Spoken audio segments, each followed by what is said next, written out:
On parle politique en République démocratique du Congo. Serge Kadima, vous êtes cadre du PPRD, vous êtes notre invité. Bienvenue. Merci, monsieur Mathieu. Deux questions primordiales avec cette opposition qui s'appelle l'éveil patriotique et qui aurait un nom, sauver le Congo. Et nous allons parler de ces partis politiques au sein de la majorité présidentielle, mais des partis extra-parlementaires.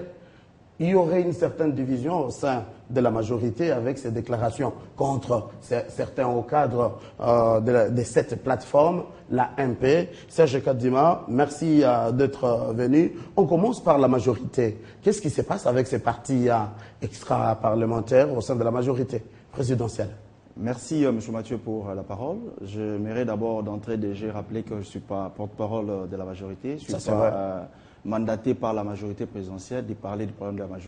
Mais nous avons seulement noté qu'il y a eu quelques membres de la famille présidentielle, la famille politique présidentielle, qui ont fait des déclarations que nous jugeons sans impact parce que le secrétaire général de la majorité actuelle, c'est un cadre du PPRD. D'abord, c'est un secrétaire national du PPRD. Il a été mandaté au niveau de la majorité présidentielle par les PPRD. C'est vrai que c'était un choix qui a été proposé par la majorité présidentielle, entériné par le président de la République. Là, vous parlez d'Obem Minako. Il n'y a que le PPRD qui peut retirer la confiance, mais pour le moment, ce n'est pas un sujet, ce n'est pas une option au niveau du parti. Il n'y a pas de malaise au niveau Qu'est-ce que ces autres partis ont déclaré? Bon, ce sont des partis, à mon avis, j'estime qu'ils n'ont pas de substance. C'est d'abord les partis extra-parlementaires. S'ils ont des problèmes entre eux, ils ne peuvent que les résoudre au niveau de leur coalition et parler de leur mandaté au niveau du bureau politique de la majorité présidentielle. Pour ce qui concerne le secrétaire général de la majorité, qui se trouve être un haut cadre du PPRD, en tout cas, il a encore la confiance de son parti. Est-ce qu'on peut parler d'une certaine division, probable scission?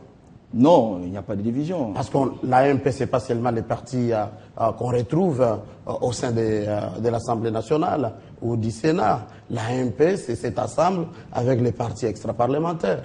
Non, on ne peut pas parler de division dès lors que c'est un groupe de gens qui appartiennent, sinon des gens qui appartiennent au groupe qu'on appelait extra-parlementaires, qui ont des petits problèmes entre eux, qui n'engagent pas la majorité présidentielle.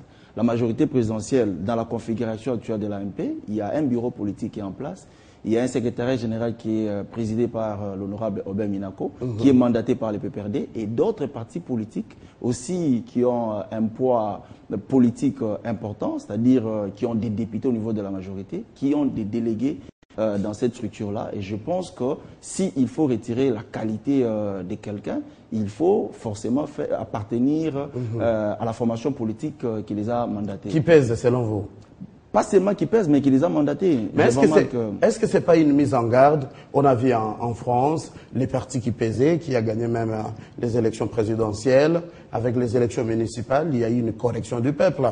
Vous ne pensez pas qu'il peut y avoir ces basculements et ces partis extra-parlementaires qui risquent de prendre du poids et être considérés? Je pense que c'est seulement à travers les élections qu'on peut démontrer son poids politique au niveau du pays. Et il y a des élections locales. Je pense que ces partis-là auront mieux à faire à se préparer pour les élections qui viennent et avoir autant de députés provinciaux, des conseillers municipaux et probablement avoir aussi des bourgmestres et des sénateurs. Et je pense que pour le moment, le thermomètre, c'est les élections de 2011 qui nous a permis de constater sur le terrain que le PPRD, c'était la première force de la majorité présidentielle. Et ces partis qui réclament ne disposent pas des élus au niveau de l'Assemblée nationale.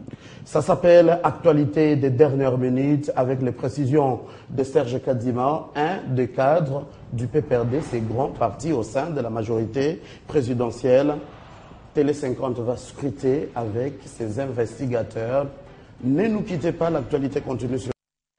La deuxième partie du grand journal, c'est parti, merci de nous rester fidèles. Tout à l'heure, on parle politique avec Serge Kadima, là où nous sommes arrêtés. Deux questions sur l'actualité politique. C'est cette dernière rencontre de l'opposition. L'opposition congolaise peut-elle s'unir enfin une fois pour toutes et avoir une seule voix, un seul candidat quand il s'agit des élections? Ne nous quittez pas, c'est dans ce dossier.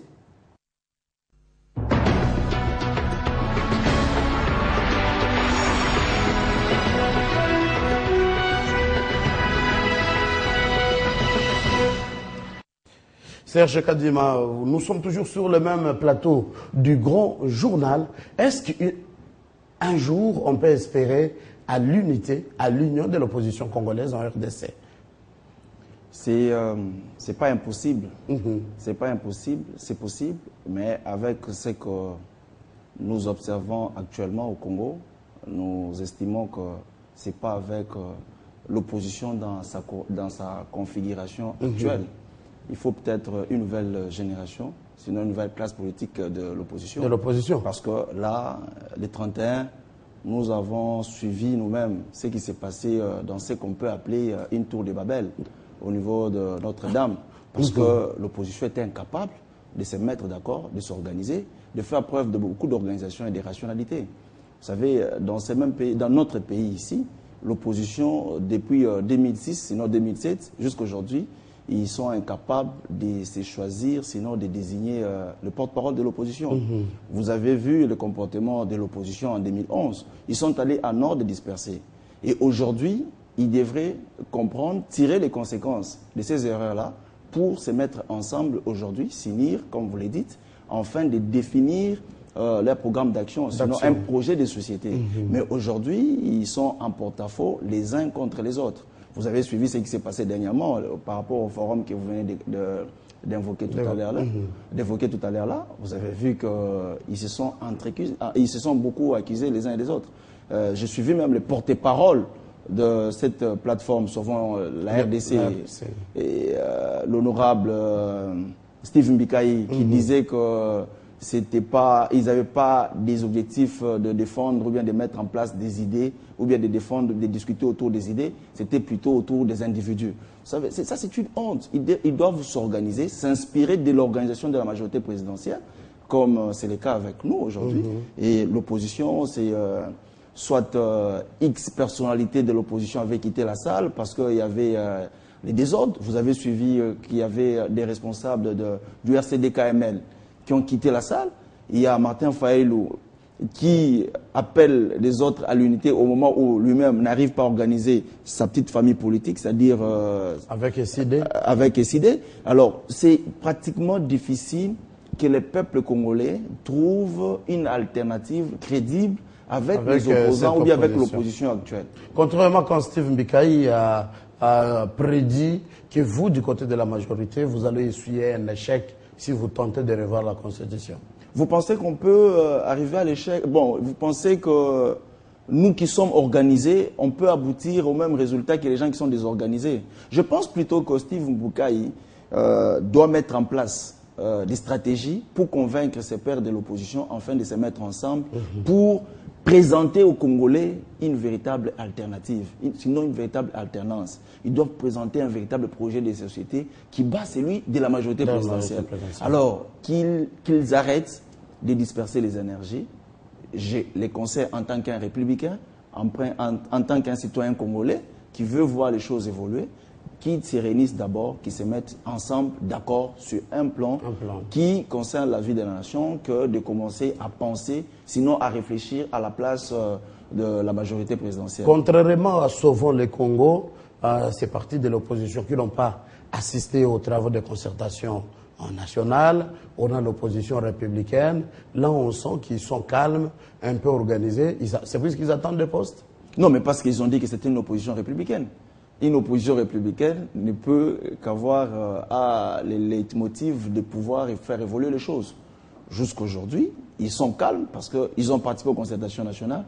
Ils ont donné des idées constructives, fécondantes, qui peuvent améliorer le vécu quotidien de la population, qui peuvent consolider la cohésion, qui peuvent consolider la paix, qui peuvent amplifier les actions, sinon les bonnes actions entreprises par le président de la République. Et c'est normal qu'ils soient calmes par rapport aux autres qui sont dispersés, qui confondent l'agitation à l'efficacité politique. À l'efficacité politique. Serge Kadima, acteur politique, vous êtes de la majorité présidentielle, un du cadre du PPRD. Merci d'avoir été notre invité. C'est moi qui vous remercie, M. Mathieu, pour l'invitation. Et pendant les 5 minutes qui nous restent, les sports avec Kadi Koulaba.